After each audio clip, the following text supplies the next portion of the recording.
আল্লামা সাঈদী কি রাজাকার ছিল? না, ছিল না। এই যে আপনারা দেখেন আল্লামা সাঈদীর সেই সাক্ষী সুখরঞ্জন বালি, উনি বারবার সাক্ষী দিচ্ছেন আল্লামা সাঈদী নির্দোষ। আপনি কি যুদ্ধের সময় কোনো অন্যায় ও উশৃঙ্খল কোনো কাজে আল্লামা সাঈদীকে তার এড়িয়ে কোন সময় দেখেছেন? না, তারে আমরা দেখিই নাই বা কানে শুনিও নাই। 2012 সালের 5 নভেম্বর ঢাকার আন্তর্জাতিক অপরাধ ট্রাইব্যুনাল চত্বর থেকে নিখোঁজ হন সুখরঞ্জন বালি। তিনি জামায়াত নেতা দেলওয়ার হোসেন সাঈদীর যুদ্ধাপরাধ মামলার গুরুত্বপূর্ণ সাক্ষী ছিলেন। নিখোঁজ হওয়ার দিন তিনি 2 ব্যারিস্টার ও 2 আইনজীবীর সঙ্গে কোর্টে যাচ্ছিলেন। সেখানে তাকে সাদা পোশাকধারীরা জোরপূর্বক গাড়ি থেকে নামিয়ে অন্য একটি গাড়িতে তুলে চোখ বেঁধে অপহরণ করে। বালিকে একটি অন্ধকার কক্ষে আটকে রেখে নির্যাতন করা হয়।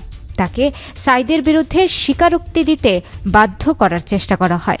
তিনি রাজি না হলে তাকে শারীরিক নির্যাতন, বিদ্যুৎ শক দেওয়া, আবার টাকার লোভ দেখানো হয়। কোনো কিছুতেই কাজ না হলে কিছুদিন পর তাকে ভারতীয় সীমান্তরক্ষী বাহিনী BSF এর হাতে তুলে দেওয়া হয়। ভারতে BSF এর হাতে বালি আবারও মর্মান্তিক নির্যাতনের শিকার হন। তাকে পশ্চিমবঙ্গের বৈকারি বাজারে BSF আটক করে এবং বসিরহাট জেলে পাঠায়। সেখানে 22 দিন থাকার পর তাকে দমদম জেলে স্থানান্তর করা হয়। দমদম জেলে থাকা অবস্থায় মানবাধিকার সংস্থাগুলো তার সাক্ষাৎকার নেয়। 5 বছর কারাভোগের পর ভারতের সুপ্রিম কোর্টের আদেশে 2018 সালে তিনি মুক্তি পান এবং বাংলাদেশে ফিরে আসেন।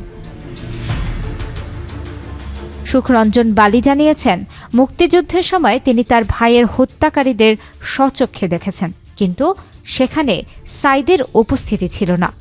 সে ছিল না, রাজাকার ছিল না, তার দেখি নাই বা কোনো যা শুনি নাই। আমার ভাইয়ের হত্যা মামলা আমি সাক্ষী, এখানে আমি বাদী হব, সেখানে আমাকে সাক্ষী বানাইছে। আমি যেটা জানি এইটাই আমি বলতে স্বীকারোক্তি। আশেপাশের লোক আর পশ্চিম পাকিস্তানরা আজকে আমার বড় ভাইয়ের রাইফেলের কুন্দা দিয়ে টাকাইয়া তারে মারিয়ে ফেলায় আমার বাড়িতে বসিয়া। তিনি আরও বলেন, সাঈদী তার এলাকায় MP থাকাকালীন এলাকাবাসীর ভরসার প্রতীক ছিলেন। বালির বক্তব্য, তাকে বাংলাদেশের আইনশৃঙ্খলা বাহিনী অপহরণ করে BSF এর হাতে তুলে দেয়। দীর্ঘ 5 বছর কারাবাস শেষে দেশে ফিরে তিনি মানসিক ও শারীরিকভাবে বিপর্যস্ত হয়ে পড়েন। তিনি এখনও তার নিজের এলাকায় যেতে সাহস পান না। দীর্ঘদিন অন্যায়ভাবে কারাবাসের পর এখন অর্থকষ্টে দিন কাটাচ্ছেন তিনি।